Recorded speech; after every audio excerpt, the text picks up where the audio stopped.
Good morning बच्चों। आज nuclei के चौथे लेक्चर पे हम लोग हैं। तीसरा लेक्चर मैंने अपलोड कर दिया है यूट्यूब पे, देख लीजिएगा। फोर्थ लेक्चर है, लास्ट लेक्चर है न्यूक्लियाई का। अब इसमें शुरुआत कहाँ से होगी? जैसे अभी तक मैंने आपको बाइंडिंग एनर्जी बार बार बताया था, फिजन बता दिया था, फ्यूजन बता दिया था थर्ड लेक्चर तक आपको। अब यहाँ जो शुरुआत होगी बेटा, इसमें आपको क्या है मेन, जैसे स्टेबिलिटी ऑफ एटम, स्टेबल और unstable atom, radio activity, alpha beta gamma raise में डिफरेंस, अल्फ़ा और बीटा डीके में क्वेश्चन कैसे आते हैं, किस प्रकार से आते हैं, और radio active disintegration, half life, mean life, इनमें कैसे क्वेश्चन आते हैं। ठीक है, तो अब इनको हम लोग देखा जाएगा। ठीक है, हमने कहा था कि इन दोनों में से, मतलब अभी तक के लेक्चर और इस लेक्चर में से किसी में से एक क्वेश्चन या दो क्वेश्चन आपका कभी कभार आ जाता है। भाई मूड कर दिया तो दो क्वेश्चन भी आ जाता है, तो इस बात को ध्यान देंगे। तो आज का जो टॉपिक है बेटा, सबसे पहले रेडियो एक्टिविटी को समझने के पहले, ठीक है, न्यूक्लियर स्टेबिलिटी को समझ लिया जाए। क्योंकि आप जानते हैं कि रेडियो एक्टिविटी क्या प्रोसेस है। ऐसा प्रोसेस है कि अगर मतलब कहीं भी, जैसे बेकुरल को अचानक मिला था, बेकुरल ने अचानक देखा कि यूरेनियम है, तो यूरेनियम से स्पॉन्टेनियस इमिशन हो रहा है, रेडिएशन हो रहा है। तो किसी भी, ठीक है, एलिमेंट से स्वतः जो रेडिएशन होता है, स्पॉन्टेनियस इमिशन होता है, ठीक है, कुछ किरणों का, कुछ रेडिएशंस का, ठीक है, दिस प्रोसेस तो कॉल्ड रेडियो एक्टिविटी। तो आखिरकार स्वतः क्यों होता है? क्योंकि भाई वो अनस्टेबल होंगे, स्टेबल थोड़ी होंगे, अनस्टेबल होंगे। जो स्टेबल लोग होंगे उनमें तो अपने से क्या है, इमिशन होगा नहीं। तो ऐसे जो अनस्टेबल एलिमेंट हैं उनमें से अपना क्या होता है, उनमें अल्फा बीटा गामा रेज इस प्रकार से निकलती हैं और वह अपने न्यूक्लियस को चेंज करते हैं। यूरेनियम, थोरियम, प्लूटोनियम आपस में बदलते हुए आप चेंज करते हैं। तो इसके लिए जरा देख लेते हैं सबसे पहले न्यूक्लियर स्टेबिलिटी का सिद्धांत क्या है। तो बेटा न्यूक्लियर स्टेबिलिटी के यहाँ पे तीन तरह के सिद्धांत मैं आपको व्यक्त करूंगा। सबसे पहला जो प्रिंसिपल आया वह न्यूट्रॉन और, ठीक है, प्रोटॉन के रेशियो से आया। न्यूट्रॉन और प्रोटॉन के रेशियो से आया। तो आप जानते हैं कि किसी में भी न्यूट्रॉन और प्रोटॉन निकालना बड़ा आसान है। जैसे 1H2 में न्यूट्रॉन और प्रोटॉन निकालना आसान है। 1 आपका प्रोटॉन है और 2 में से 1 जो माइनस करेंगे वह न्यूट्रॉन है। किसी भी 92 यूरेनियम 235 में 92 क्या है, आपका प्रोटॉन है, और 235 में से अगर 92 आप घटा देते हैं तो आपका क्या आएगा, न्यूट्रॉन आएगा। तो अगर न्यूट्रॉन और प्रोटॉन का रेशियो लगभग 1 के बराबर होता है, लगभग 1 के बराबर होता है, तो बेटा याद रखना वह न्यूक्लियस जो होता है वह स्टेबल न्यूक्लियस होता है, मतलब स्थायी न्यूक्लियस होता है। ऐसे न्यूक्लियस को आप तोड़ नहीं सकते हैं। ठीक है, जैसे देखिए 1H1, 1H2, 1H3 है, तो 1H1, 1H2 स्टेबल है, वहीं 1H3 आपका क्या हो जाता है, रेडियो एक्टिव हो जाता है। वहीं आपका 1H3 जो हो जाता है वह देखिए, ठीक है, जैसे 1H1 हुआ, ये देखिए 1H1 हुआ, 1H2 हुआ, ये देखिए स्टेबल में आ जाता है। वहीं देखिए 1H3, इसमें देखिए, इसमें, ठीक है, इसमें तो छोड़ दीजिए, इसमें न्यूट्रॉन बात ही मत करिए। इसमें देखिए न्यूट्रॉन का रेशियो 2 में से 1 जाए क्या, 1, तो 1/1 का मतलब क्या हो गया, लगभग 1 के बराबर, 1 कंप्लीट है। 3 में से 1 जाएगा तो कितना बचेगा, 2 में 1 से डिवाइड करेंगे तो क्या आएगा, 2 आएगा। तो 2 में अगर 1 से डिवाइड करें 2, तो 1H3 आपका क्या है, वो रेडियो एक्टिव सब्सटेंस है। ये डीके होता है, इससे एनर्जी भी रिलीज होती है। तो ऐसे ही बेटा पहला कॉन्सेप्ट जो आया वह आपका स्टेबिलिटी में आया, न्यूट्रॉन और प्रोटॉन का रेशियो आया। तो अगर न्यूट्रॉन और प्रोटॉन का रेशियो लगभग 1 के बराबर होता है तो वह न्यूक्लियस जो होते हैं वह मोस्ट स्टेबल होते हैं। चलिए ठीक है, कुछ देर तक सब ठीक ठाक चल रहा था, जैसे 10 यानी 20 तक भी चल रहा था, 20 CA 40 तक भी चल रहा था। देखिए जैसे कैल्शियम में 20 CA 40 तक भी चल रहा था, सब ठीक ठाक चल रहा था, बहुत अच्छा, बड़ा अच्छा लग रहा था कि यार न्यूट्रॉन और प्रोटॉन का रेशियो क्या है, 1 के बराबर है। जैसे 20 CA 40 में भी देखिए, ठीक है, 11 Na 23 में भी देखिए लगभग बराबर है, 11 Na 23 में भी देखिए। ठीक है, फिर अब थोड़े से हैवी एलिमेंट आए, जैसे लेड आया, बिस्मथ आया। अब ज्यों बिस्मथ आया तो सारी कहानी बेटा क्या है, बदल गई। ज्यों बिस्मथ आया तो देखिए ये बिस्मथ आया तो ये अब होने लगा कि भैया बिस्मथ जो है 83, ये देखिए 83 Bi 209। अब ये कह रहा है कि ये बिस्मथ आया, ये बिस्मथ, इसमें तो न्यूट्रॉन और प्रोटॉन का रेशियो क्या है, 1 के बराबर है नहीं। देखिए 209 में से अगर 83 को आप माइनस करेंगे तो लगभग 43, ठीक है, लगभग 43 यहाँ पे न्यूट्रॉन जाते हैं, लगभग 43 न्यूट्रॉन जाने हैं, ठीक है, यानी न्यूट्रॉन का रेशियो, ठीक है, आपका यहाँ पे क्या है, इतना जाते हैं।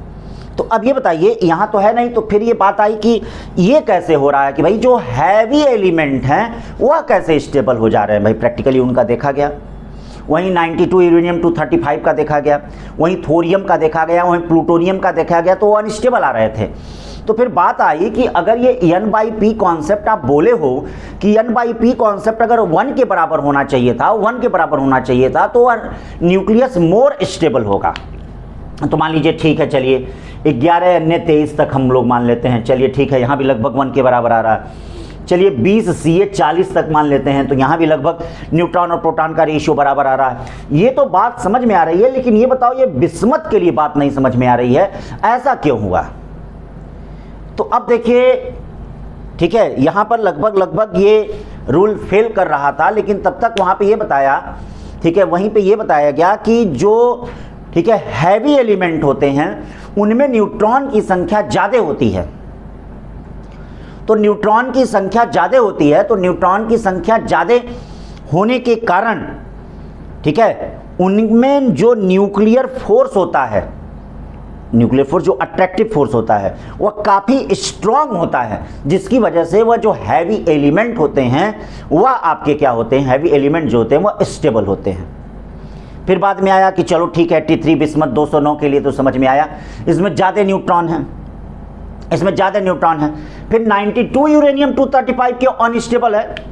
भाई 92 यूरेनियम 235 ये अनस्टेबल है, 92 यूरेनियम 235 ये अनस्टेबल है। तो ये क्यों अनस्टेबल है? इसमें भी तो ज़्यादा न्यूट्रॉन हैं, तो ये न्यूट्रॉन क्या होंगे, आपस में न्यूक्लियस में क्या है, बातें होंगी, जिसके कारण स्टेबल फोर्स होगा। ये क्या है? तो फिर बाद में ये देखा गया कि ठीक है, जो एलिमेंट्स हैं उनके और भी कई फंडामेंटल फिजिकल और केमिकल प्रॉपर्टीज हैं, जिनकी वजह से, ठीक है, जिनकी वजह से 83 बिस्मथ 209 के ऊपर अगर जाते हैं तो वह सारे न्यूक्लियस लगभग क्या होते हैं, अनस्टेबल होते हैं। ठीक है, उनके और भी अपनी फिजिकल और केमिकल प्रॉपर्टी है, ठीक है, जिनकी वजह से 83 बिस्मथ 209 के ऊपर अगर जाते हैं तो वह क्या है, नेचुरली क्या होते हैं, वह रेडियो एक्टिव सब्सटेंस होते हैं। इसको देखा गया, जिसको बाद में बाइंडिंग एनर्जी से बताया गया। ठीक है, मतलब ये बाइंडिंग एनर्जी वाला कॉन्सेप्ट सबसे सही सटीक कॉन्सेप्ट है कि if the binding energy per nucleon directly proportional to क्या, स्टेबिलिटी ऑफ एटम। मतलब स्टेबिलिटी ऑफ एटम को आपका बाइंडिंग एनर्जी पर न्यूक्लियन बताता है, तो binding energy per nucleon directly proportional to stability of atom. ठीक है, तो ये सबसे सटीक जानकारी देता है। ठीक है, तो सबसे पहली चीज़ हम इसमें 3 तरह की कॉन्सेप्ट को पढ़ेंगे न्यूक्लियर स्टेबिलिटी को। पहला N और P का रेशियो, दूसरा ऑड और इवन न्यूक्लियाई, और तीसरा आपका बाइंडिंग एनर्जी पर न्यूक्लियन पढ़ेंगे। 3 तरह के कॉन्सेप्ट पढ़ेंगे, तो तीनों को हल्का फुल्का मैंने समझा दिया है। अब इसको जरा नोट कर लीजिए। ठीक है, न्यूक्लियर स्टेबिलिटी याद रखिएगा, एमंग अबाउट 1500 न्यूक्लियाइड्स, करीब 1500 न्यूक्लियाई, एलिमेंट नहीं न्यूक्लियाई, क्योंकि हाइड्रोजन पे ही देखिए 1H1 है, 1H2 है, 1H3 है। ठीक है कि नहीं? फिर उसके भी आइसोटोप्स हैं, यूरेनियम के भी आइसोटोप्स हैं, थोरियम के भी आइसोटोप्स हैं। तो इस तरह से लगभग 1500 न्यूक्लियस के बारे में जानकारी है हमको। और उन 1500 न्यूक्लियाइस में 260 से कम जो हैं, 260 से कम जो हैं, वह स्टेबल हैं। ठीक है, और 260 से ज़्यादा मतलब करीब 1500 न्यूक्लियाई में आपके 1200 के 1200 के आसपास न्यूक्लियाई जो है अनस्टेबल है। ठीक है, अनस्टेबल हैं वह। ठीक है, फिर अब इसके बाद क्या आया, पहला जो यहाँ पे कारण हमने लिखा है वह न्यूट्रॉन प्रोटॉन रेशियो लिखा है। ठीक है, न्यूट्रॉन प्रोटॉन रेशियो N/Z। तो फॉर लाइटर न्यूक्लियाई, ठीक है, the greatest stability is achieved when the number of protons and number of neutrons approximately equal N/Z = 1। यानी नंबर ऑफ प्रोटॉन, जो लाइट न्यूक्लियाई होते हैं, अगर नंबर ऑफ प्रोटॉन, ठीक है, और एटॉमिक नंबर आपस में बराबर होता है, न्यूट्रॉन की संख्या आपस में बराबर होती है, तो वह क्या होते हैं, स्टेबल न्यूक्लियस होते हैं। फिर ये तो ठीक है, चलिए लाइट न्यूक्लियाई के लिए हो गया। अब हैवी एलिमेंट में क्या हुआ भाई, जैसे बिस्मथों के लिए, ठीक है, लेड के लिए 82 पीबी 206 के लिए, ठीक है, 82 पीबी 206 के लिए, बिस्मथ के लिए, इन सब के लिए क्या हुआ, ठीक है। आखिरकार क्या बात है, इनमें कौन सी बातें हो गई, कौन सा कारण हो गया। तो heavy nuclide are stable only when they have more neutrons than proton. Heavy nuclei are stable only when they have more neutrons than proton. अगर वह मोर न्यूट्रॉन रखें क्या, प्रोटॉन से। जैसे कौन से एग्जांपल भाई, एग्जांपल में आपके आ गया 83 पीबी, ये देखिए जैसे 83 पीबी, ठीक है, आपका 83 बिस्मथ, 82 पीबी 206। अब बताइए इसमें प्रोटॉन की संख्या क्या है, न्यूट्रॉन की संख्या प्रोटॉन की संख्या से ज़्यादा है कि नहीं, बहुत ज़्यादा है, तो ये भी स्टेबल हैं, ठीक है, ये भी स्टेबल हैं। तो आखिरकार क्या है, than proton because more neutrons are added to provide, देखिएगा क्या है, because the more neutrons are added to provide the strong attractive force necessary to keep the nucleus stable.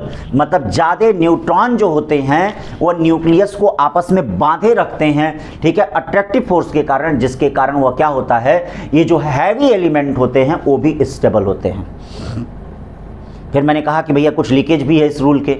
अब जैसे यूरेनियम में, थोरियम में, प्लूटोनियम में देखिए ज़्यादा न्यूट्रॉन है, क्यों वो नहीं है, क्योंकि भैया तब उसके बाद उनका फिजिकल, केमिकल और कई तमाम तरह की प्रॉपर्टी आई, जिनकी वजह से बाइंडिंग एनर्जी से ये सटीक जानकारी हो पाई, कि बाइंडिंग एनर्जी से ही जानकारी हो पाई, ठीक है, कि उनकी स्टेबिलिटी क्या है। तो binding energy per nucleon directly proportional to stability से सबसे अच्छी तरह से उसको ज्ञात किया जाता है कि कौन ज़्यादा स्टेबल है, ठीक है।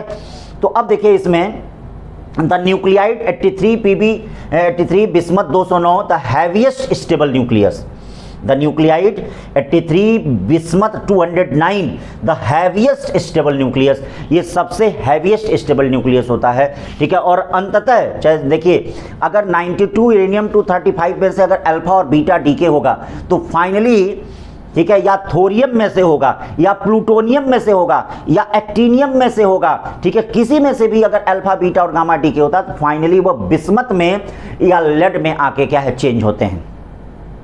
तो इसीलिए ये हैवीएस्ट स्टेबल न्यूक्लियस है ये, ठीक है। सब इसमें जैसे 92 यूरेनियम 235 है, 92 uranium alpha, beta, gamma decay कराते जाओ, फाइनली वो बिस्मथ या लेड में आके क्या होगा, वो आपका कन्वर्ट हो जाएगा, चेंज हो जाएगा, इसमें आके चेंज हो जाएगा, ठीक है बेटा। तो ये n/p रेशियो, कुछ ग्राफ जरा n/p रेशियो का देख लीजिए, स्टेबिलिटी का मतलब क्या है, हो सकता है बनाने के लिए आ जाए, अभी तक कहीं आया तो नहीं है, लेकिन जानकारी के लिए ये देखिए साइंटिस्टों ने, ठीक है, न्यूट्रॉन नंबर और प्रोटॉन नंबर का स्टडी किया। ध्यान दीजिएगा, साइंटिस्टों ने न्यूट्रॉन नंबर और प्रोटॉन नंबर का क्या किया, इस तरह से स्टडी किया। तो देखिए क्या है, वैसे तो n/z जो रेशियो होना चाहिए वह इस लाइन से, ये जो ब्लू वाली लाइन दिख रही है इससे जाना चाहिए, मतलब अगर इस तरह से है तब तो भैया एकदम जबरदस्त मोस्ट स्टेबल है। लेकिन जो प्रोटॉन एटॉमिक नंबर बढ़ता गया, हैवीएस्ट एटॉमिक नंबर बढ़ता गया, तो देखिए एक लिमिट के बाद लगभग 20, 30, 40 के बाद, 30 और 40 के बाद, ये देखिए जो स्टेबिलिटी है, ठीक है, वो न्यूट्रॉन की संख्या, भाई न्यूट्रॉन की संख्या बढ़ने लगी अब ना, अरे भाई 30 और 40 लगभग 40 से ज़्यादा जो है एटॉमिक नंबर, 40 से ज़्यादा, ये जो एटॉमिक नंबर 40 से ज़्यादा है ये वाला, इस पे जब गए तो इसके बाद देखिए ये प्रोटॉन की संख्या बढ़ती गई। तो प्रोटॉन की संख्या बढ़ती गई तो ये देखिए इस तरह से लाइन ऑफ स्टेबिलिटी को हमने ये ब्लैक लाइन से हमने क्या किया है, इस तरह से ये दिखाया है। मतलब ये जो लाइन है वह n/z रेशियो है। यहाँ तक तो n/z चल रहा था सही, जैसे 20 CA 40 तक सही चला, ठीक है, ये सब सही चला यहाँ तक n/z का रेशियो। लेकिन जो हम 40 से ऊपर गए, देखिए एटॉमिक नंबर जो 40 से ऊपर जा रहे हैं लगभग, तो ये देखिए न्यूट्रॉन की संख्या बढ़ती जा रही है, मतलब न्यूट्रॉन की संख्या बढ़ती जा रही है। लेकिन उसके बाद भी ये न्यूक्लियस कहाँ तक, 83 बिस्मथ, मतलब कहाँ तक, 83 बिस्मथ तक ये क्या है, स्टेबल है, 83 बिस्मथ तक। ये देखिए 83 बिस्मथ तक स्टेबल है। तो क्यों स्टेबल है, हमने बता दिया, क्योंकि न्यूट्रॉन क्या है, अट्रैक्टिव फोर्स के कारण न्यूक्लियस को बांधे हुए है, न्यूक्लियर फोर्स के कारण बांधे हुए है, ठीक है, इस वजह से वह क्या है, ज्यादा स्ट्रांग है। तो ये लाइन ऑफ स्टेबिलिटी हो गई। अब जैसे ये कहा जाता है कि लाइन ऑफ स्टेबिलिटी पे अगर कोई भी एलिमेंट दिया गया है, ठीक है, ये देखिए ये लाइन ऑफ स्टेबिलिटी हो गई। लाइन ऑफ स्टेबिलिटी पे कोई भी न्यूक्लियस दिया गया तो उस पे कैसे हम प्रोटॉनों की संख्या बढ़ा और घटा सकते हैं, कैसे n/z का रेशियो हम बढ़ा और घटा सकते हैं। तो जैसे ये ऐसे क्वेश्चन आते हैं कई कि जैसे मान लीजिए ये स्टेबिलिटी लाइन है, अगर हम स्टेबिलिटी लाइन के ऊपर हम क्या करते हैं, अल्फा डीके कराते हैं, ठीक है, बीटा डीके कराते हैं, बीटा प्लस डीके कराते हैं, बीटा माइनस डीके कराते हैं, तो उस दशा में n/z का रेशियो क्या होगा, बढ़ेगा कि घटेगा। जैसे एक साल का क्वेश्चन मुझे याद है कि द वी मूव, ठीक है, अबव द स्टेबिलिटी लाइन, ठीक है, and beta decay, beta plus decay, what happen, n/z ratio decrease, n/z ratio increase. ठीक है, फिर था एक क्वेश्चन एक साल का आया था कि बिलो द क्या स्टेबिलिटी लाइन, ये देखिए बिलो द स्टेबिलिटी लाइन, ये बिलो द स्टेबिलिटी लाइन क्या होगा अगर हम बीटा माइनस डीके कराते हैं, बीटा प्लस डीके कराते हैं, तो व्हाट हैपन, n/z रेशियो बढ़ेगा कि घटेगा। तो चलिए जरा इस पे ये जो छोटी छोटी बातें आई हैं उनको जरा देख लिया जाए, ठीक है ना। तो चलो भाई, ये न्यूक्लियर स्टेबिलिटी के बारे में हम लोग बात कर रहे हैं। आराम से एक एक छोटी छोटी बात को देखिए।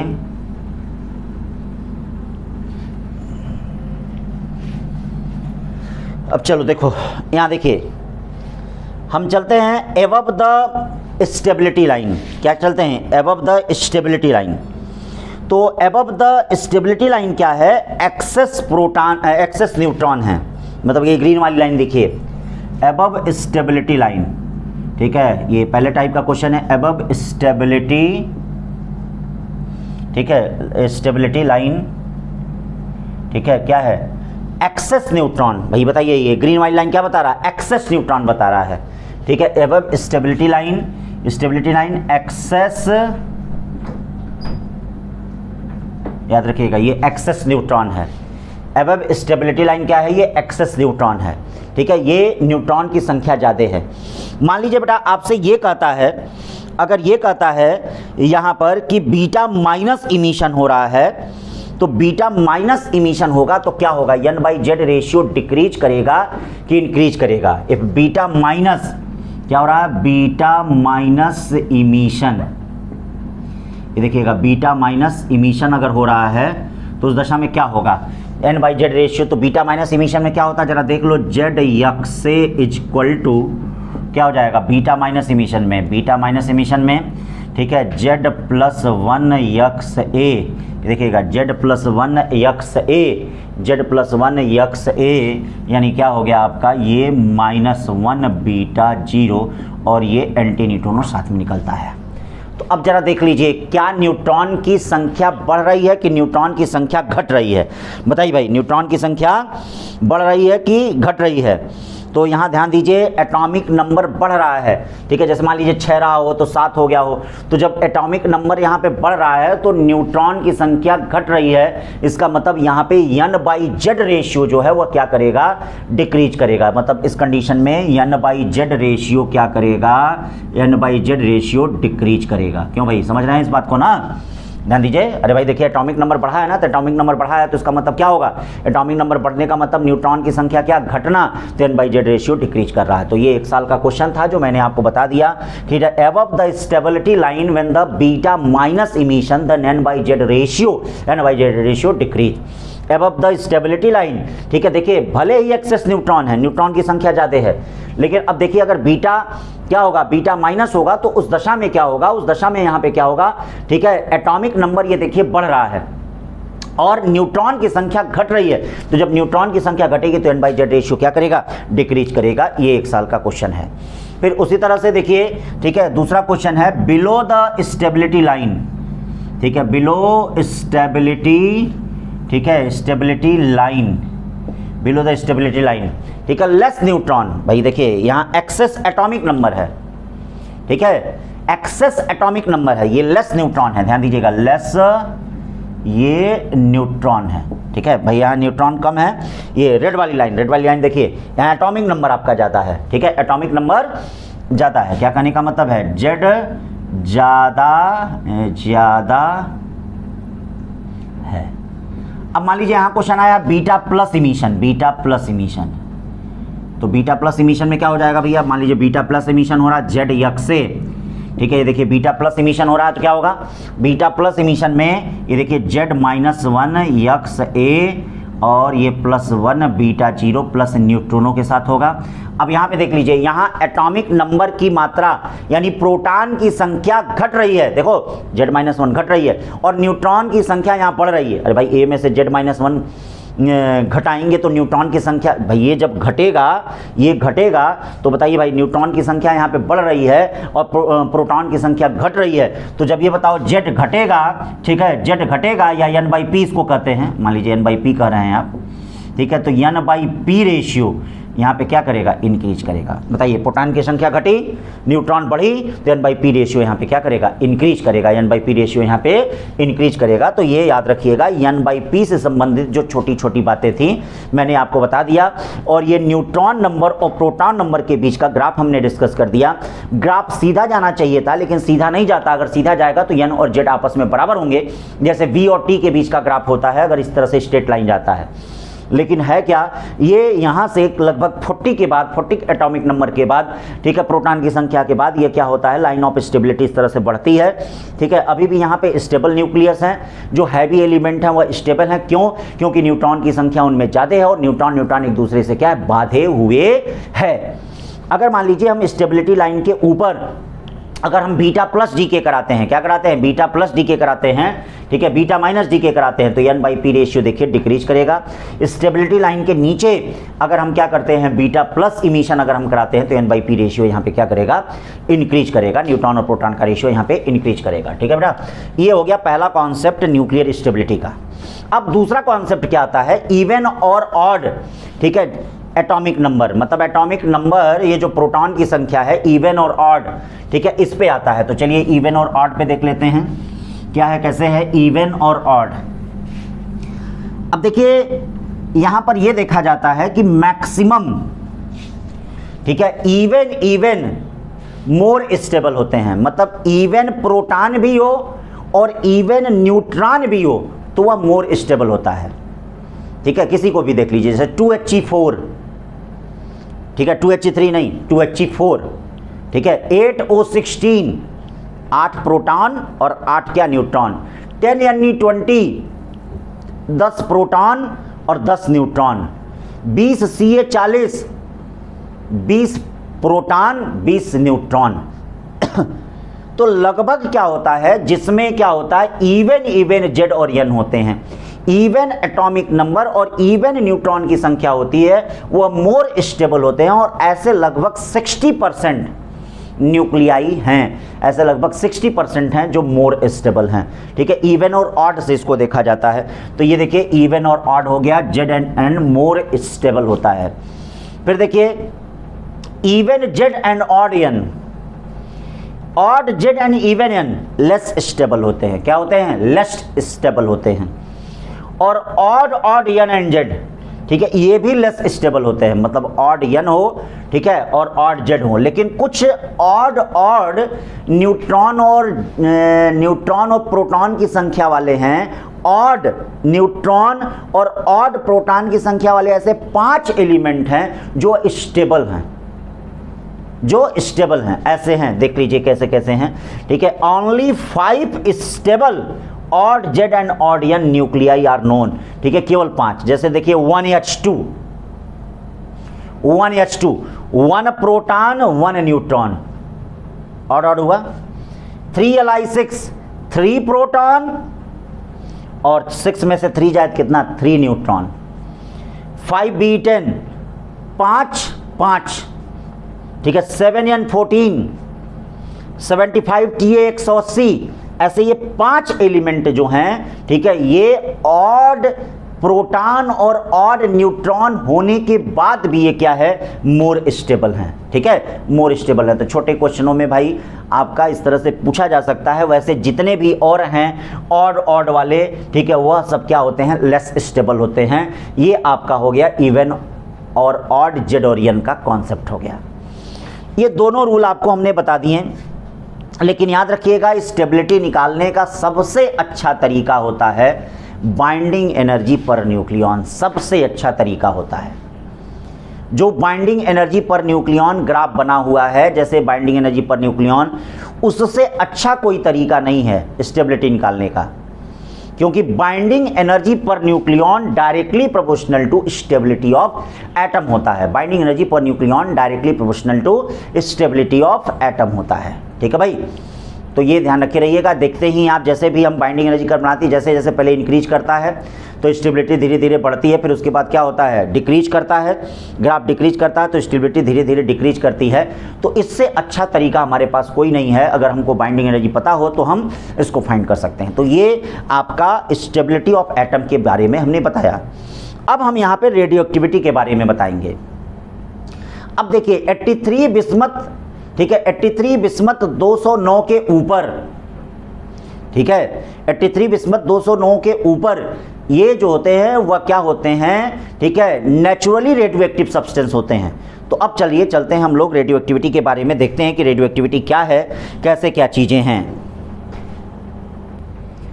चलो भाई देखो, अब रेडियो एक्टिविटी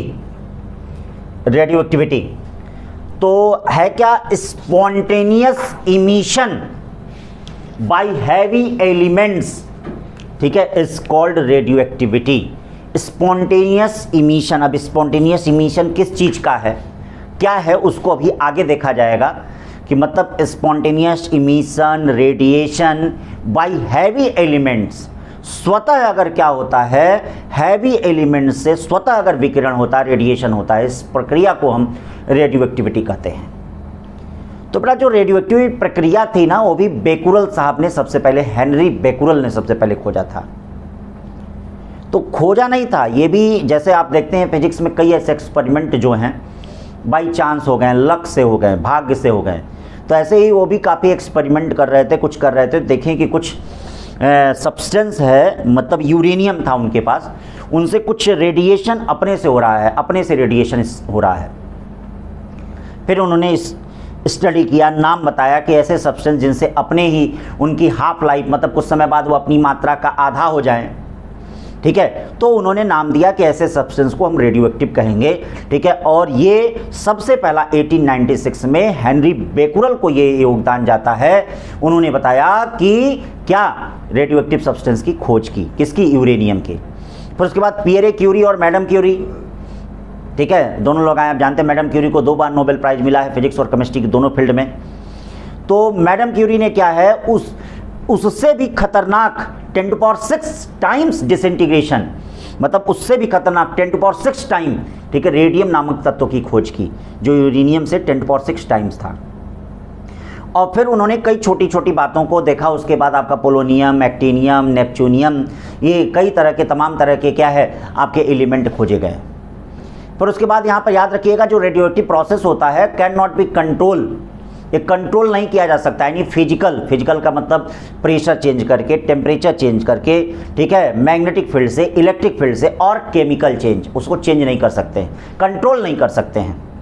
हाँ, जैसे आप न्यूक्लियर रिएक्टर पढ़ते हैं तो न्यूक्लियर रिएक्टर में चूंकि एक क्या होता है, एक संयंत्र के अंदर होता है, एक कंक्रीट वाल के अंदर होता है, तो उसको हम क्या करते हैं, हैवी वाटर और, ठीक है, क्या हैवी वाटर मतलब मॉडरेटर और हैवी वाटर और कैडमियम बोरान की रॉड से हम उसको कंट्रोल कर ले जाते हैं, उसकी स्पीड धीरे कर ले जाते हैं। क्यों? क्योंकि वह, ठीक है, एक क्या होता है, एक चैम्बर के अंदर होता है। लेकिन अगर फ्री स्टेट में हो जाए तो बड़ा उसको कंट्रोल करना क्या है, बड़ा मुश्किल है, ठीक है, उसको हम कंट्रोल नहीं कर सकते हैं। और एक बात, सबसे बड़ी बात याद रखिएगा, जैसे कई लाइटर न्यूक्लियाई भी होते हैं, जैसे 1H3 होता है, ये सब भी होता है, तो कई लाइटर न्यूक्लियाई भी जो होते हैं बेटा, वो भी रेडियोएक्टिव का काम करते हैं। और वह जो रेडियोएक्टिविटी का, वह स्वतः नहीं उससे इमिशन होता है, वह आर्टिफिशियल मेथड या इंड्यूस्ड रेडियोएक्टिविटी कहा जाता है।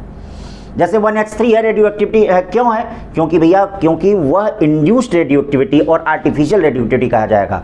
उस पर हम कुछ पार्टिकल का बम्बार्डमेंट कराते हैं, तो बम्बार्डमेंट कराने के बाद वह रेडियोएक्टिव हो जाते हैं। तो याद रखिएगा, जो छोटे एलिमेंट हैं, लाइटर एलिमेंट हैं, वो आखिरकार रेडियोएक्टिविटी की प्रोसेस को क्यों शो करते हैं? क्योंकि उनमें नेचुरल रेडियोएक्टिविटी नहीं होती, उसमें इंड्यूस्ड या आर्टिफिशियल रेडियोएक्टिविटी होती है, जो बाहरी पार्टिकल से उनको बम्बार्ड करा के मिलती है। अब दिमाग में ये आता है कि ये रेडियोएक्टिविटी जो है वह न्यूक्लियर इवेंट है कि एटॉमिक इवेंट है? जैसे एटम के अंदर आपका इलेक्ट्रॉन भी होता है, प्रोटॉन भी होता है, न्यूट्रॉन भी होता है। तो ये एटॉमिक इवेंट है कि ये मतलब ये जो बीटा पार्टिकल आते हैं वो कहाँ से आते हैं? क्या बीटा पार्टिकल ऑर्बिट के इलेक्ट्रॉन होते हैं? नहीं, याद रखिएगा, बीटा पार्टिकल ऑर्बिट के इलेक्ट्रॉन नहीं होते हैं। ये न्यूक्लियस के अंदर के ये न्यूट्रॉन होते हैं। जब न्यूक्लियस के अंदर का न्यूट्रॉन होता है, न्यूट्रॉन पढ़ाते वक्त हमने बताया था कि न्यूक्लियस के अंदर वाला न्यूट्रॉन जो होता है वह बाहर जब निकलता है तो वह क्या हो जाता है? अनस्टेबल स्टेट में आ जाता है, और वह एक बीटा पार्टिकल और साथ में एक आपका प्रोटॉन और साथ में एंटी न्यूट्रिनो लेके निकलता है। तो इसलिए radio activity is not a atomic event, it is the nuclear event. ये न्यूक्लियर इवेंट है, ये न्यूक्लियस से आता है, ये ध्यान दीजिएगा। तो इसीलिए इलेक्ट्रॉनिक कॉन्फ़िगरेशन से, इलेक्ट्रॉनिक कॉन्फ़िगरेशन का मतलब जो इलेक्ट्रॉन का डिस्ट्रीब्यूशन है उससे, और क्या है, रेडियो एक्टिविटी से कोई लेना देना नहीं है। ठीक है बेटा, तो एक शॉर्ट हमने इस पे लिखा है, इसका आप लोग क्या है स्क्रीनशॉट ले लीजिएगा, देख लीजिए क्या लिखा है। Radio activity spontaneous emission bye heavy elements is called radio activity. Radio activity was discovered by Henry Becquerel in uranium salt 1896, uranium salt. ठीक है, मैडम क्यूरी, ठीक है, क्या खोजा था? थोरियम इन्होंने खोजा था। ठीक है, which is the 10⁶ times more radioactive than uranium. ठीक है, मतलब 10⁶ times more radioactive than uranium. कुछ example, uranium, radium, thorium, polonium, neptunium, actinium, ये सब आपके क्या हैं, इसके एग्जाम्पल हैं। Radioactive substance can not control by any physical, physical का मतलब प्रेशर, टेम्परेचर, इलेक्ट्रिक और मैग्नेटिक फील्ड और केमिकल चेंज। ठीक है, Z इज ग्रेटर देन 82, ठीक है, 82 से ऊपर नेचुरली रेडियो एक्टिव होते हैं। ठीक है, और याद रखिएगा आर्टिफिशियल और इंड्यूस्ड रेडियो एक्टिव क्या होता है? ठीक है, the conversion of lighter element into radioactive element by the bombardment of fast moving particle, bombardment of fast moving particle, ठीक है, is called artificial और induced, इसको क्या रेडियोएक्टिविटी कहते हैं। Radioactivity is a nuclear event, radioactivity is a nuclear event not atomic event, याद रखिएगा, radioactivity is a nuclear event and not atomic event, hence electronic configuration of atom do not have any relationship with radioactivity। Electronic configuration जो है वो radio activity से कोई relation नहीं रखता है। ठीक है, अब इसमें देख लेते हैं कि न्यूक्लियर रेडिएशन क्या क्या हो रहा है, उस टॉपिक को देख लेते हैं। तो चलिए न्यूक्लियर रेडिएशन पे चला जाए। देखिए न्यूक्लियर रेडिएशंस, अब देखो बेटा न्यूक्लियर रेडिएशंस में, ठीक है, रदरफोर्ड का योगदान जाता है। रदरफोर्ड ने क्या किया, ठीक है, मतलब ऐसा नहीं है, बेक्यूरेल का भी इसमें योगदान है, लेकिन रदरफोर्ड का योगदान ज़्यादा माना जाता है। तो कहा जाता है कि अल्फा, बीटा और गामा पार्टिकल का जो स्टडी किया वो किसने किया? रदरफोर्ड ने कहा। वैसे गामा पार्टिकल को, गामा रेज को खोजने का योगदान जो है वो बेक्यूरेल को जाता है, लेकिन इनकी स्टडी अल्फा, बीटा, गामा की करने पे ये आपका नाम जाता है, रदरफोर्ड के नाम जाता है। तो रदरफोर्ड ने क्या किया, एक लेड बॉक्स लिया, उस लेड बॉक्स में से ये कुछ रेडियोएक्टिव सब्सटेंस रखा। तो रेडियोएक्टिव सब्सटेंस रखा तो इससे देखा कि कुछ रेज निकल रही हैं, और इधर की तरफ नेगेटिव प्लेट लगा दिया, इधर की तरफ पॉजिटिव प्लेट लगा दिया। तो देखा कि कुछ रेज जो है वह नेगेटिव प्लेट की तरफ मुड़ के जा रही हैं। इसका मतलब पक्का है कि नेगेटिव की तरफ जो गया होगा उनके अंदर कौन सा गुण होगा? पॉजिटिव गुण होगा, क्योंकि पॉजिटिव ही नेगेटिव की तरफ झुकता है। तो इसका नाम उन्होंने अल्फा रेज रखा। कुछ जो है वह पॉजिटिव प्लेट की तरफ जा रहे हैं, तो इसका नाम उन्होंने बीटा रखा, और उसमें नेगेटिविटी का गुण है, ये बताया कि बीटा जो है वो नेगेटिव है, नेगेटिविटी का गुण है। और ये देखिए ये पॉजिटिव प्लेट की तरफ ये जा रहे हैं, पॉजिटिव प्लेट की तरफ जा रहे हैं, ये देखिए। और कुछ सीधे चले गए तो उनका नाम उन्होंने गामा रेज रखा। ये इलेक्ट्रिक फील्ड में देखा, क्योंकि आप जानते हैं कि इलेक्ट्रिक फील्ड क्या होती है, हायर पोटेंशियल से लोअर पोटेंशियल होती है, पॉजिटिव से लेकर नेगेटिव तक इलेक्ट्रिक फील्ड होती है। तो इसमें ये इलेक्ट्रिक फील्ड में इफेक्ट देखा। फिर ऐसा ही प्रभाव मैग्नेटिक फील्ड में भी देखा। अब मैग्नेटिक फील्ड में प्रभाव देखने के लिए क्या है, जैसे ये देखिए ये इनवर्ड मैग्नेटिक फील्ड है। ठीक, बहुत बच्चे कहते हैं सर मैग्नेटिक फील्ड में कैसे है, तो ये देखिए इनवर्ड मैग्नेटिक फील्ड है। अब आपको अपना हाथ लाना पड़ेगा, right hand palm rule number 2, ये मैग्नेटिक फील्ड की दिशा, ये मैग्नेटिक फील्ड की दिशा, ये करंट की दिशा, ये करंट की दिशा। तो बोलिए फोर्स कैसे होगा? फोर्स पाम के परपेंडिकुलर। और याद रखिएगा ये अगर करंट की दिशा होती है तो इलेक्ट्रॉन ऐसे आता है, पॉजिटिव आयंस ऐसे जाता है, इलेक्ट्रॉन ऐसे आता है, पॉजिटिव आयंस ऐसे जाता है। तो देखिए मैग्नेटिक फील्ड यहाँ है, ऐसे लगा रहे हैं, ये देखिए मैग्नेटिक फील्ड ऐसे है। तो ये बताइए फोर्स इधर लगा है, फोर्स भाई तभी तो इधर डिफ्लेक्ट हुआ है। तो ये देखिए पॉजिटिव आयंस इधर जा रहा है, यानी अगर इधर डिफ्लेक्शन है तो इसका मतलब फोर्स की दिशा कैसे है?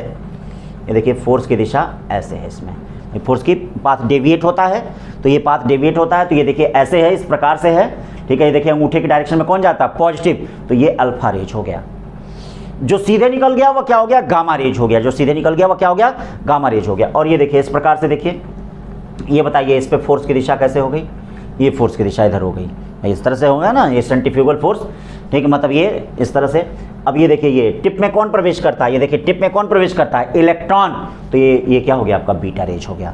तो इस तरह से रदरफोर्ड ने लेड बॉक्स में इसको रख के इलेक्ट्रिक फील्ड और मैग्नेटिक फील्ड में इसका एक्सपेरिमेंट किया और अल्फा, बीटा और गामा रेज, ठीक है, 3 के बारे में बताया, ठीक है। अब देखिए इसमें सबसे पहली चीज ये आती है कि जैसे ये कहा जाता है कि अल्फा और बीटा ये तो साइमल्टेनियसली निकलते हैं, साथ निकलते हैं, ठीक है। मतलब जैसे पहले कौन आया, राम आए, ठीक है, कि लक्ष्मण आए, जैसे होता है वैसे ही इसमें क्या होता है कि अल्फा और बीटा जो होते हैं वह साइमल्टेनियसली साथ निकलते हैं और गामा बाद में निकलता है, ठीक है। तो क्या करा, no radioactive substance emits both alpha and beta particles simultaneously, also gamma rays are emitted after the emission of alpha और बीटा। मतलब अल्फा और बीटा में पहले में कोई निकल सकता है, अल्फा और बीटा में, सॉरी जैसे हमने साथ बताया था, अल्फा और बीटा में कोई भी निकल सकता है, और गामा रेज जो है वह क्या है, after the emission of alpha और बीटा आता है।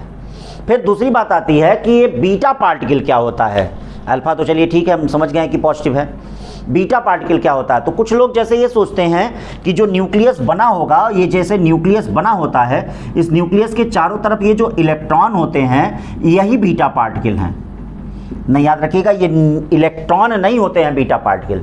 इस न्यूक्लियस का जो न्यूट्रॉन होता है जब वह बाहर आ जाता है, न्यूक्लियस के जब बाहर आ जाता है तो अनस्टेबल स्टेट में आता है, तो अनस्टेबल स्टेट में आता है। और वह जब अनस्टेबल स्टेट में होता है तो एक प्रोटॉन और एक बीटा पार्टिकल में विथ एंटी न्यूट्रिनो क्या टूटता है। ये देखिए beta particle is not orbital electron, ये ऑर्बिटल इलेक्ट्रॉन नहीं होते हैं। ये जो न्यूट्रॉन होता है ये अनस्टेबल स्टेट में outside of the nucleus, outside of the nucleus ये क्या करता है, एक प्रोटॉन और एक बीटा पार्टिकल में टूटता है। ये देखिए एक प्रोटॉन और बीटा पार्टिकल में यहाँ पे टूट रहा है, ये देखिए प्रोटॉन और बीटा पार्टिकल में यहाँ टूट रहा है, ठीक है भाई। तो समझ गए कि ये अल्फा, बीटा, गामा क्या होता है। अब आइए देख लेते हैं कि अल्फा, बीटा और गामा में, ठीक है, डिफरेंस क्या है, उनमें बेसिक अंतर क्या है, उनको जरा देखते हैं।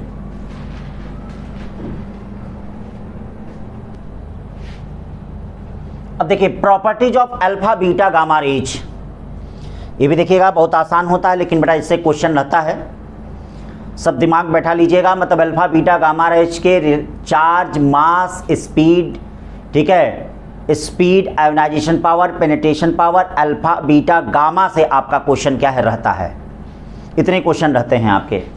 तो सबसे पहली चीज आइडेंटिटी क्या है, पहचान क्या है अल्फा की।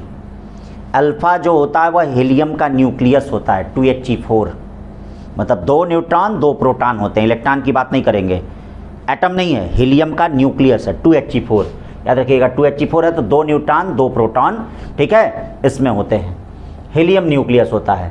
बीटा क्या होता है, फास्ट मूविंग इलेक्ट्रॉन होता है, -1 बीटा 0। और गामा क्या होता है, ये फोटान और इलेक्ट्रोमैग्नेटिक वेव होता है, फोटान और इलेक्ट्रोमैग्नेटिक वेव होता है। यही पूछ दिया जाता है, गामा 4 ऑप्शन दे देगा तो उसमें गामा क्या है, इलेक्ट्रोमैग्नेटिक वेव है। याद रखिएगा charge and mass, alpha particle का चार्ज +2e होता है और मास प्रोटॉन के मास का 4 गुना होता है, और बीटा का चार्ज -e होता है और मास इलेक्ट्रॉन के मास के बराबर होता है, और गामा का 0 चार्ज होता है, 0 चार्ज होता है, गामा पे कोई चार्ज नहीं होता है। और चूंकि रेस्ट मास गामा का 0 होता है लेकिन इफेक्टिव मास उसका होता है, इसीलिए इसको 0 मास नहीं लिखा गया, मासलेस लिखा गया है। मासलेस और 0 मास में अंतर है, 0 मास का मतलब एकदम मसवे नहीं, और मासलेस का मतलब सही बहुत कम होगा, हल्का फुल्का जरूर होगा, इसीलिए मासलेस इसको लिखा गया है, ठीक है। तो ये आपका 0 और मासलेस में हो गया। स्पीड याद रखिएगा, जो हल्का फुल्का होगा उसकी स्पीड ज़्यादा होगी। जैसे गामा बहुत हल्का फुल्का बहुत तेज दौड़ता है, गामा बहुत हल्का फुल्का है बहुत तेज दौड़ता है, तो इसकी सबसे ज़्यादा स्पीड किसकी होगी, ये देखिए गामा की होगी, जो लाइट के स्पीड से दौड़ता है। उससे कम क्या होता है, 1% से 99% ऑफ स्पीड ऑफ लाइट, मतलब स्पीड ऑफ लाइट नहीं होता है, उससे कम होता है। और ये जो होता है 10⁻7 मीटर पर सेकंड का ऑर्डर होता है। जैसे स्पीड ऑफ लाइट आप जानते हैं 3 × 10⁻8 होता है, तो ये 10⁻7 मीटर पर सेकंड होता है, ठीक है। अब याद रखिएगा जिसकी स्पीड ज़्यादा होगा उसका पेनिट्रेशन पावर भी होगा। तो भाई गामा हल्का फुल्का है, जो हल्के फुल्के लोग हैं उनकी स्पीड ज़्यादा है, तो याद रखिए इनका पेनिट्रेशन पावर क्या होगा, ज़्यादा होगा। ये 10,000 है, ठीक है, ये 100 है तो ये 1 है। अगर ये 1 सेंटीमीटर पेनेट्रेट करेगा तो ये 100 सेंटीमीटर पेनेट्रेट करेगा, और ये 10,000 सेंटीमीटर ये पेनेट्रेट करेगा। मतलब अल्फा का 100 गुना बीटा का पेनिट्रेशन पावर होता है, और बीटा का 100 गुना गामा का क्या है, पेनिट्रेशन पावर होता है, ये ध्यान रखिएगा।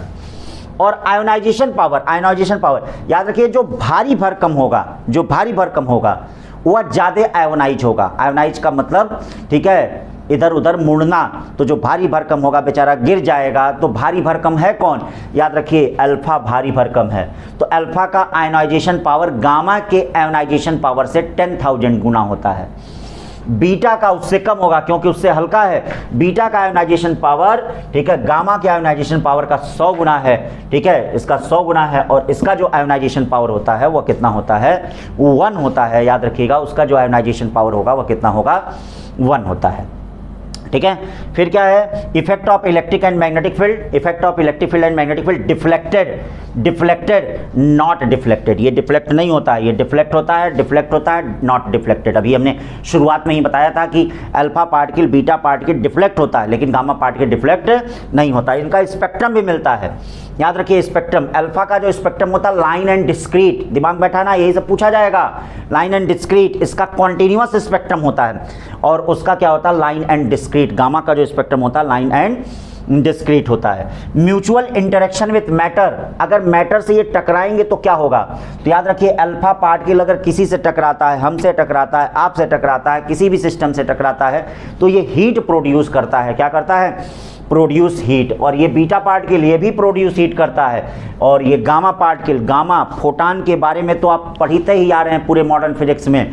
फोटान आपका क्या है, एनर्जेटिक, ये क्वांटा है, ये पैकेट्स है, एनर्जी का बंडल्स है, ठीक है। और याद रखिए इसी के कारण फोटो इलेक्ट्रिक इफेक्ट होता है, इसी के कारण कॉम्पटन इफेक्ट होता है, और इसी के कारण पेयर प्रोडक्शन होता है। क्या होता है, पेयर प्रोडक्शन होता है।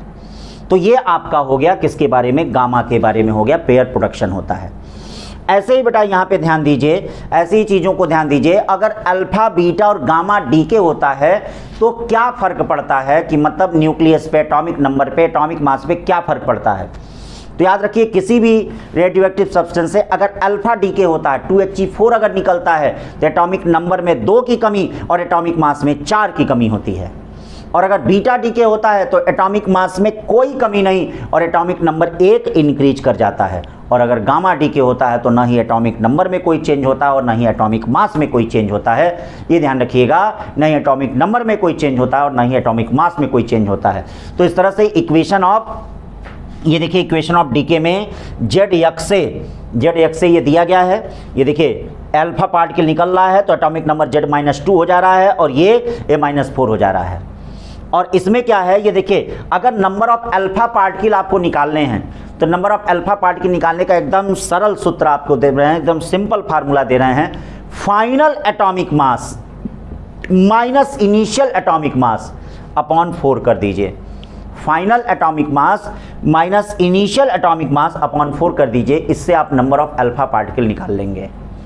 और अगर आपको बीटा पार्टिकल निकालना है, नंबर ऑफ बीटा पार्टिकल निकालना है, तो इसके लिए देखिए क्या है, ठीक है, नंबर ऑफ बीटा पार्टिकल, कितने अल्फा पार्टिकल निकले हैं, कितने अल्फा पार्टिकल निकले हैं उसका 2 टाइम्स कर दीजिए, माइनस इनिशियल एटॉमिक नंबर और प्लस फाइनल एटॉमिक नंबर कर दीजिए। इससे आप निकाल लेंगे कितने बीटा पार्टिकल निकल रहे हैं। आप जोड़ के भी निकाल सकते हैं, ऐसी बात नहीं है, कोई जरूरी नहीं कि इन फार्मूलों को ध्यान दें, इस तरह से भी कर सकते हैं। याद रखिए अगर ना आपको नंबर ऑफ अल्फा पार्टिकल निकालना है तो उसके लिए क्या करेंगे, A' माइनस A अपॉन क्या 4, A' माइनस A अपॉन कितना 4।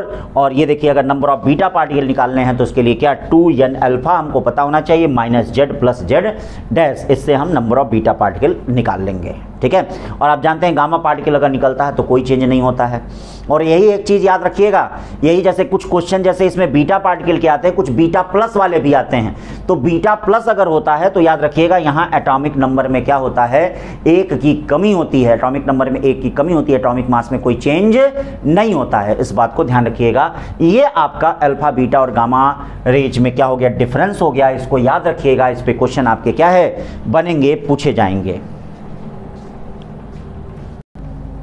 अब देखिए बेटा ध्यान दीजिए, रेडियो एक्टिविटी सीरीज देख लेते हैं। रेडियो एक्टिव सीरीज क्या है? देखिए रेडियो एक्टिव सीरीज क्या होता है, मतलब इसमें से हमको कुछ बातों को जानना है। तो होता क्या है कि जैसे जो यहाँ पर sequence of decays is known as radioactive series, मतलब जो सीक्वेंस होता है डीके का, जैसे एक सीक्वेंस होता है उसी के आधार पे डीके होता है, और जितने भी क्या है डीके वाले एलिमेंट है, रेडियो एक्टिव सब्सटेंस हैं, इसी को फॉलो करते हैं, इसी सीरीज को फॉलो करते हैं। तो क्या कहा जाता है, sequence of decay is known as the radioactive series. जो सीक्वेंस ऑफ डीके होता है उसी को हम रेडियो एक्टिव क्या कहते हैं, सीरीज कहते हैं। अब इस रेडियो एक्टिव सीरीज में क्या होता है, ठीक है, देखिए इसमें 4 तरह की सीरीज है, इसी को सब फॉलो करते हैं, इसी को प्लूटोनियम, पोलोनियम सब जितना होता है सब इसी को फॉलो करता है। तो यहाँ पर सीरीज में जो ये नेचर है, जैसे थोरियम पहली सीरीज है, ये नेचुरल है। नेपच्यूनियम ये आर्टिफिशियल है, क्योंकि ये लॉन्ग लाइव्ड है, इसीलिए सबसे ज़्यादा दिन तक जिंदा रहता है, इसलिए नेपच्यूनियम को लिया जाता है यहाँ पे। यूरेनियम नेचुरल है, और ये एक्टिनियम ये भी नेचुरल है आपका, ये आपके सीरीज में है। इनके पेरेंट क्या है, 90 थोरियम 235, नेपच्यूनियम का 93 नेपच्यूनियम 237, और 92 यूरेनियम 238, और 89 एक्टिनियम 227, 89 एक्टिनियम 227। याद रखिएगा ये सारे आपके अल्फा बीटा गामा के बाद मैंने आपको बताया था, ठीक है, ये बिस्मथ या तो लेड में क्या है चेंज होते हैं सारे। मैंने आपको बताया था कि Z इज ग्रेटर देन 82 पे सारे जो होते हैं वो नेचुरल रेडियो एक्टिव सब्सटेंस होते हैं। तो ये देखिए, ये जो थोरियम होता है फाइनली वो लेड में चेंज होता है, ये बिस्मथ में चेंज होता है, ये लेड में चेंज होता है, ये आपका लेड में चेंज होता है, ठीक है। अब ये देखिए इंटीजर का मतलब ये जो n है, जैसे सीरीज को 4n, 4n + 1, 4n + 2, 4n + 3 कहा जाता है। तो n आखिरकार क्या होता है, n क्या होगा? तो n निकालने के लिए सबसे पहली चीज़ जो है, जैसे ये 4 से हम क्या करते हैं, इसमें डिवाइड करते हैं। ये जो है ये देखिए 208 में, तो 4 से डिवाइड करेंगे तो 52 टाइम्स जाएगा। फिर हम इसमें क्या करते हैं, 4 से डिवाइड कर देते हैं और 1 जोड़ देते हैं, तो 4 से डिवाइड करेंगे तो 52 टाइम जाएगा, अब प्लस 1 जुड़ेगा, तो ये देखिए n की वैल्यू 52 हो गई। इसमें हम 4 से डिवाइड करते हैं और 2 जोड़ देते हैं, ठीक है, देखिए 4 से डिवाइड करते हैं और 2 जोड़ देते हैं, तो ये देखिए 51 टाइम्स जाता है और 206 आता है।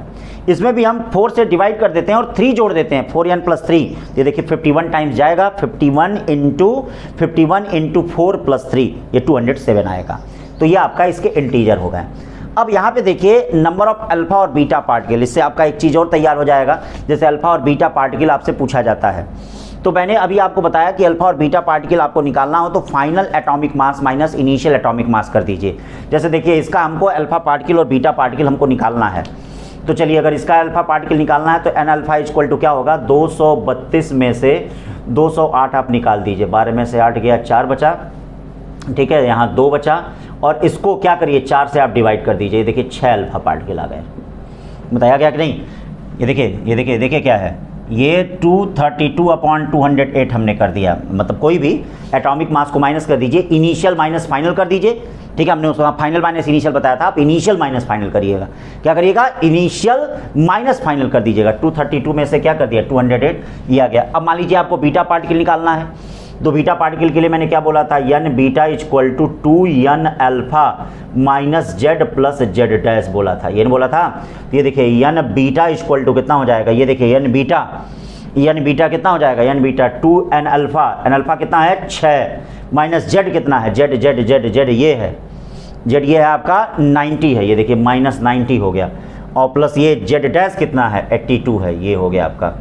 इसको चलिए जोड़ते हैं, n बीटा = कितना हो गया, 6 दूनी 12 माइनस 90, 90 में से 8 गया, कितना बचा, ये देखिए 90 में से 8 जाता है तो 8 बचता है। क्यों भाई, ये तो 12 में से 8 गया, कितना बचा 4, तो कितने बीटा पार्टिकल हो गए बेटा, 4 हो गए। तो समझ गए कैसे करना है अल्फा पार्टिकल की संख्या। देखिए भाई जिनको नहीं आता वो ध्यान दें, अल्फा पार्टिकल के लिए क्या करिएगा, 232 में से 208 को डिवाइड माइनस करके 4 से डिवाइड कर देना।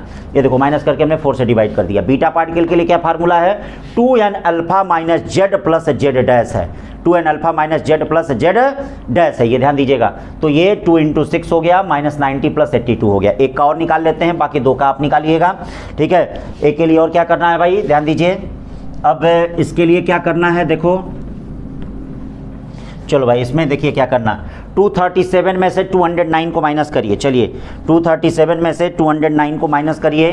237, ये देखिए 237 में से 209 को माइनस कर रहे हैं, ठीक है। बोले भाई कितना हो गया, 17 में से 9 गया, 8 बचा, ये कितना बचा 2, 4 से डिवाइड कर दीजिए, 4 7 28। ये देखिए बीटा पार्टिकल कितने हो गए, 7 हो गए।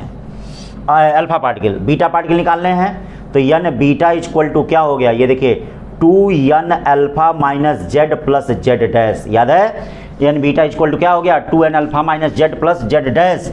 ऐसे भी काउंट करके भी निकाल सकते हैं, जैसे निकाल लें, अब फार्मूला याद रहेगा तो आसान हो जाता है।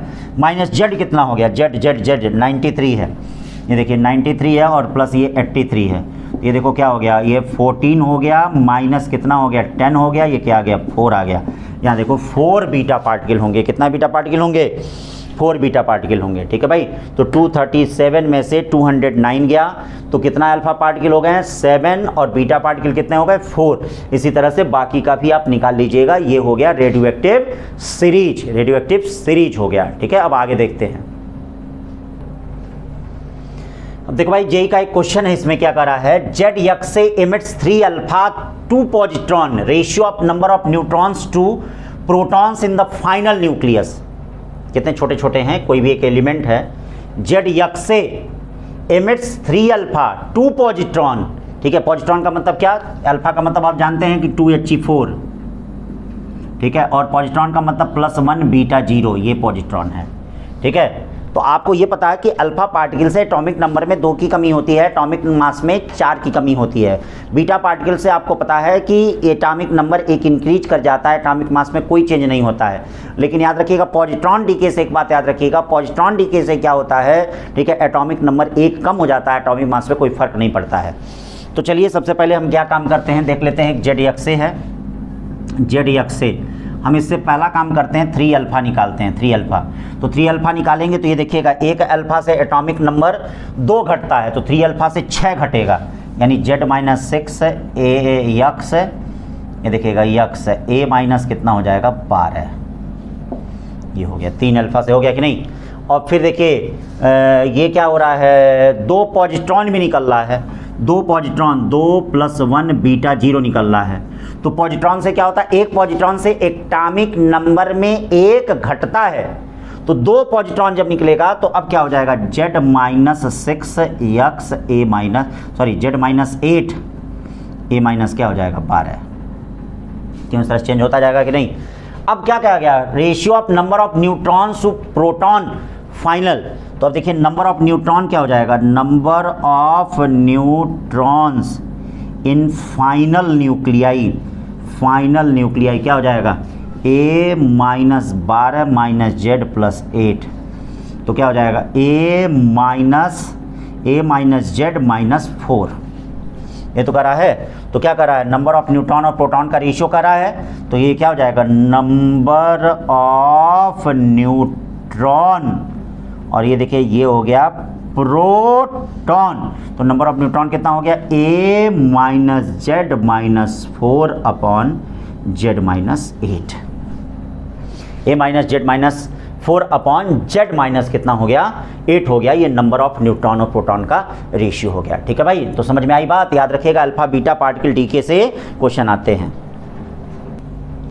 चलो भाई देख लो, यूज ऑफ रेडियोएक्टिव आइसोटोप्स। आप देख रहे हैं कि रेडियो आइसोटोप्स की दुनिया बहुत ही महत्वपूर्ण है,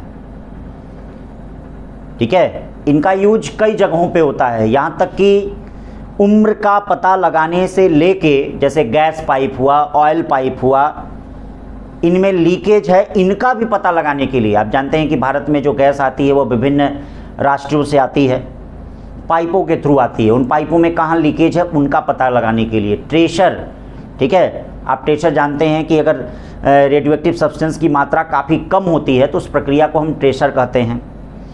फिर एग्रीकल्चर में, फिर आपका आर्कियोलॉजिकल डिपार्टमेंट में या मेडिकल फील्ड में तो सबसे ज़्यादा रेडियो आइसोटोप का होता है भाई। आप मेडिकल के स्टूडेंट, आप लोग भविष्य में इसके बारे में और ज़्यादा जानेंगे। उसमें जैसे ब्लड सर्कुलेशन के टेस्ट से लेकर आपका कैंसर के ट्रीटमेंट तक आपका क्या होता है, इस रेडियो आइसोटोप्स का बहुत ज़्यादा यूज होता है। होता है ना बेटा, तो काफ़ी ज़्यादा यूज है। ये जनरल नॉलेज का भी क्वेश्चन है और आपका भी पार्ट है, कुछ क्वेश्चन कभी कभार पूछ दिया जाता है, तो इसको जनरल नॉलेज में भी याद किए रहिएगा, ठीक है। आपके कई जगह के जनरल नॉलेज के क्वेश्चन में भी पूछा जाएगा और हर जगहों पे। तो यहाँ पर देखिए, इन मेडिसिन फील्ड में रेडियो एक्टिव आइसोटोप्स का फॉर टेस्टिंग ब्लड टेस्ट में क्रोमियम 51 यूज होता है, Cr51। For testing blood circulation में सोडियम 24 यूज होता है। For detecting brain tumour Hg203 use होता है, Hg203। For detecting fault in thyroid gland radio iodine 131 use होता है, 131, ठीक है। For cancer CO60। For skin disease phosphorus 31 use होता है, फॉर स्किन डिजीज फास्फोरस 31। और इन एग्रीकल्चर में देखिए, ठीक है, एग्रीकल्चर में केचुओं से, ठीक है, पोटैटो की खेती को बचाने के लिए, ये देखिए पोटैटो आलू की खेती को बचाने के लिए कोबाल्ट 60 का यूज करते हैं, ठीक है। फॉर आर्टिफिशियल रेन कराने के लिए AgI सिल्वर आयोडाइड जो होता है आर्टिफिशियल रेन होता है, उसका यूज करते हैं। फर्टिलाइजर के लिए फास्फोरस 32 का यूज करते हैं, देखिए फास्फोरस 31 स्किन डिजीज में और फास्फोरस 32 फर्टिलाइजर में। और देखिएगा कोबाल्ट 60 कैंसर में भी होता है, ठीक है, लेकिन अब थोड़ी मात्रा कम या ज़्यादा होगी, जो भी होगा उसमें भी होता है आपका, ठीक है ना। तो ये चीज़ ध्यान रखे रहिएगा। फिर आर्कियोलॉजिकल डिपार्टमेंट में आप जानते हैं, जैसे मान लीजिए कहीं भी मिला, किसी मंदिर का अवशेष मिला, ठीक है, किसी पेड़ का अवशेष मिला, किसी जानवर का अवशेष मिला, तो उसकी उम्र पता करने के लिए हम कार्बन डेटिंग का यूज करते हैं। भाई अभी इस पर देखिए क्वेश्चन जो न्यूमेरिकल प्रॉब्लम होंगे वह, ठीक है, आपके लेक्चर 5 में चलेंगे। लेक्चर 5 में इसका न्यूमेरिकल वाला कॉन्सेप्ट चलेगा, सारा थ्योरी वाला कॉन्सेप्ट मैंने एक में इसका रख दिया था, ठीक है। अब जो सारा न्यूमेरिकल वाला कॉन्सेप्ट होगा उसको हम लेक्चर 5 में देखेंगे, ठीक है। तो यहाँ पर देखिएगा और सब में कैसे एज निकाली जाएगी, किसी पत्थर की एज कैसे निकाली जाएगी, किसी जीवाश्म की एज कैसे निकाली जाएगी, किस तरह से होगा। तो उसमें देखिए for determining age of archaeological sample carbon dating C14 का यूज करते हैं हम, ठीक है। For determining age of archaeological sample carbon क्या C14 का यूज करते हैं, किसका यूज करते हैं, C14 का। डिटरमाइनिंग एज ऑफ मेटेरॉइड्स, जो मेटेरॉइड्स हैं उनका आपको एज डिटरमाइन करने के लिए K40 का K40 का प्रयोग करते हैं। और for determining age of earth, पृथ्वी की उम्र पता करने के लिए लेड आइसोटोप का प्रयोग किया जाता है, ठीक है बेटा। तो ये अब उसका जो न्यूमेरिकल पोर्शन है, रेट ऑफ डिसइंटीग्रेशन जो है, डी के कॉन्स्टेंट क्या है, हाफ लाइफ क्या है, मीन लाइफ क्या है, उसका ग्राफ क्या है और उससे रिलेटेड आपका क्या है न्यूमेरिकल प्रॉब्लम क्या है, ठीक है। ये देखने के लिए आप लेक्चर 5 का वेट करिए, लेक्चर 5 में आपको ये मिलेगा, ठीक है।